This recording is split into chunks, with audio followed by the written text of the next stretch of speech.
जंगल में बहुत तेज बारिश हो रही थी। मीनू मौसी और रानू चिड़िया आपस में बातचीत कर रही थी। मीनू मौसी, जंगल में 3 दिन से लगातार बारिश हो रही है। अब तो इस बारिश को बंद हो जाना चाहिए। तुम सही कह रही हो रानू, लगातार हो रही बारिश से सभी बहुत ज्यादा परेशान हैं और चिंतित भी। मैं जरा जंगल का एक चक्कर लगा कर आती हूँ। इतना बोलकर रानू चिड़िया बारिश के बीच उड़ने लगी। रानू चिड़िया उड़ते हुए कुछ ही दूर गई थी कि तभी उसकी नजर एक बकरी के बच्चे पर पड़ी, जो कि बारिश में भीगता हुआ कांप रहा था। अरे ये बकरी का बच्चा तो ठंड में कांप रहा है। लगता है ये अपने घर का रास्ता भूल गया है। रानू चिड़िया ने इतना कहा ही था कि तभी रानू चिड़िया की नजर उस बकरी के बच्चे से थोड़ी दूर खड़े हुए एक पेड़ के पास एक भेड़िए पर पड़ी। ये भेड़िया तो हमारे जंगल का मालूम नहीं होता, ये तो किसी दूसरे जंगल का लगता है। रानू चिड़िया उड़ते हुए भेड़िए के पास पहुंच गए। कौन हो तुम? मैं अपने जंगल के सभी प्राणियों को जानती हूँ। तुम तो इस जंगल की नहीं लगती। तुम सही कह रही हो, मैं इस जंगल का नहीं हूँ। मैं इस जंगल से गुजर रहा था कि तभी बारिश शुरू हो गई। बारिश से बचने के लिए मैं इस जंगल में रुक गया। जब बारिश बंद हो जाएगी तो मैं चला जाऊंगा। ठीक है। इतना बोलकर रानू चिड़िया उस बकरी के बच्चे के पास जाकर बोली, तुम यहाँ पर क्या कर रहे हो? तुम्हारी माँ कहाँ है और तुम्हारा नाम क्या है? मेरा नाम गोलू है।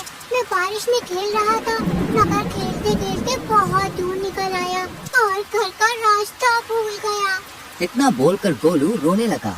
तुम चिंता मत करो, मैं तुम्हें तुम्हारे घर ले जाऊंगी। मेरी माँ मना कर रही थी, लेकिन मैंने उनकी बात नहीं मानी। तुम्हें अपनी माँ की बात माननी चाहिए थी। चलो मेरे साथ। रानू चिड़िया गोलू को लेकर कुछ ही दूर चली थी कि तभी गोलू की माँ गोलू को ढूंढते हुए वहाँ पर आ गई। तुम कहाँ चले गए थे गोलू? तुम्हें पता है मैं कितनी परेशान हो गई थी। अपनी माँ को देखकर गोलू खुश होते हुए बोला, मैं आपकी अब हमेशा बात मानूंगा माँ। रानू चिड़िया गोलू की ओर देखकर बोली, अब तुम अपनी माँ के साथ घर चले जाओ और जब तक बारिश बंद नहीं हो जाती तब तक बाहर खेलने मत आना। गोलू अपनी माँ के साथ चला गया और रानू चिड़िया उड़ते हुए मीनू मौसी के पास जाकर सारी घटना बताने लगी। रानू चिड़िया की बात सुनकर मीनू मौसी बहुत गहरी सोच में डूब गई। मीनू मौसी, आप इतनी गहरी सोच में क्यों डूब गई? कहीं वो भेड़िया उस मासूम बकरी के बच्चे को नुकसान पहुंचाने की तो नहीं सोच रहा था ना? अरे नहीं मीनू मौसी, वो भेड़िया तो खुद डरा सहमा पेड़ के नीचे खड़ा हुआ था। बारिश बंद होने के बाद वो चला जाएगा। अगले दिन बारिश थम गई। रानू चिड़िया धूप का आनंद ले रही थी कि तभी मोनू चिड़िया वहाँ पर आकर रानू चिड़िया से बोली, अरे रानू, तुम यहाँ आकर बैठ गई हो और वहाँ पर बेचारी एक बकरी फूट फूट कर रो रही है। कौन सी बकरी फूट फूट कर रो रही है? मुझे नहीं पता। वह बेचारी अपने बच्चे को ढूंढती फिर रही है। उसका कहना है कि उसका बच्चा कल रात से घर से लापता है। चलो मेरे साथ। रानू चिड़िया मोनू चिड़िया के साथ तुरंत वहाँ पर चली गई। उसने देखा वह बकरी गोलू की माँ थी। रानू चिड़िया उसके पास जाकर बोली, क्या हुआ? तुम रो क्यों रही हो?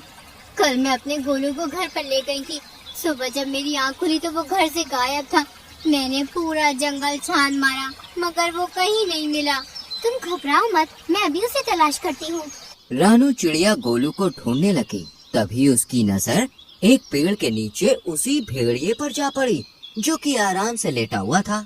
रानू चिड़िया उस भेड़िए के पास जाकर बोली, क्या तुमने एक बकरी के बच्चे को कहीं देखा है? वही बकरी का बच्चा जो कल बारिश में भीग रहा था। मैंने किसी बकरी के बच्चे को नहीं देखा। वैसे तो तुम कह रहे थे कि बारिश होने के बाद तुम यहाँ से चले जाओगे। हाँ हाँ, चला जाऊंगा। तुम तो ऐसे बोल रही हो जैसे कि इस जंगल की राजा हो और यहाँ पर तुम्हारा ही अधिकार चलता है। अरे मेरी जब मर्जी होगी मैं यहाँ से चला जाऊंगा। रानू चिड़िया अपने मन ही मन में बोली, मुझे तो इस भेड़िए पर शक हो रहा है। मुझे जंगल के राजा शेर से इसकी शिकायत करनी होगी। रानू चिड़िया जंगल के राजा शेर के पास चली गई और सारी घटना बताती हुई बोली, मुझे उस भेड़िए पर शक हो रहा है। तभी शेर क्रोधित होकर रानू चिड़िया से बोला, इसका मतलब वो भेड़िया सही बोल रहा था। तुम हमेशा जंगल के प्राणियों के खिलाफ मेरे कान भरती रहती हो। ये आपको क्या हो गया महाराज? तभी रानू चिड़िया ने देखा वो भेड़िया गुफा के दूसरे हिस्से से निकलकर गोलू के साथ वहाँ पर आकर शेर के सामने खड़ा हो गया। रानू चिड़िया हैरत से इस दृश्य को देखने लगी। महाराज, जब मुझे पता चला कि ये बकरी का बच्चा कल से गायब है तो मैं जंगल में उसकी तलाश के लिए निकल गया। मगर मैं जानता था कि ये रानू चिड़िया मेरे खिलाफ आपके कान जरूर भरने आएगी, इसलिए मैंने आपको पहले ही सब कुछ बता दिया था। महाराज, इस रानू चिड़िया के कारण ही दूसरे जंगल का कोई भी प्राणी आपके जंगल में नहीं आता। शेर रानू चिड़िया की ओर देखकर बोला, और तुम कह रही थी कि इस भेड़िए ने बेचारी बकरी के बच्चे को मार डाला, मगर ये तुम्हारे आने से पहले ही इसे यहाँ सही सलामत ले आया। तुम्हें अब सजा मिलेगी, तुम्हें जेल में डाल दिया जाएगा। इतना बोलकर शेर ने अपने सिपाहियों को आदेश दे दिया और रानू चिड़िया को एक पिंजरे में बंद कर दिया। शेर भेड़िए की ओर देखकर बोला, तुम्हारी जब तक मर्जी हो तुम यहाँ पर रह सकते हो। भेड़िया खुश होकर वहाँ से चला गया। इधर मोनू चिड़िया इस सारे दृश्य को देख रही थी। वह तुरंत मीनू मौसी के पास पहुँच गई और सारी घटना बताते हुए बोली, कुछ कीजिए मीनू मौसी, जंगल के राजा शेर ने रानू चिड़िया को बंदी बना लिया है। मीनू मौसी गहरी सोच में डूबते हुए बोली, जब रानू चिड़िया ने मुझे बताया था कि वो भेड़िया एक पेड़ के नीचे खड़ा हुआ उस बकरी के बच्चे को देख रहा था, मुझे तभी कुछ न कुछ गड़बड़ लग रही थी। जो भी हो, लेकिन आप कुछ भी करके रानू चिड़िया को उस पिंजरे से बाहर निकालिए। चिंता मत करो मोनू, हम दोनों को अभी फिलहाल कुछ नहीं करना, हमें सिर्फ उस भेड़िए पर गहरी नजर रखनी होगी। पहले हमें पता चलना चाहिए कि उस भेड़िए के दिमाग में आखिर चल क्या रहा है, आखिर ये कौन सा मकसद लेकर इस जंगल में आया है। मीनू मौसी और मोनू चिड़िया उस दिन से उस भेड़िए पर नजर रखने लगी। वह भेड़िया दिन भर जंगल में घूमता और दूसरे जानवरों का मांस छीनकर खा लेता।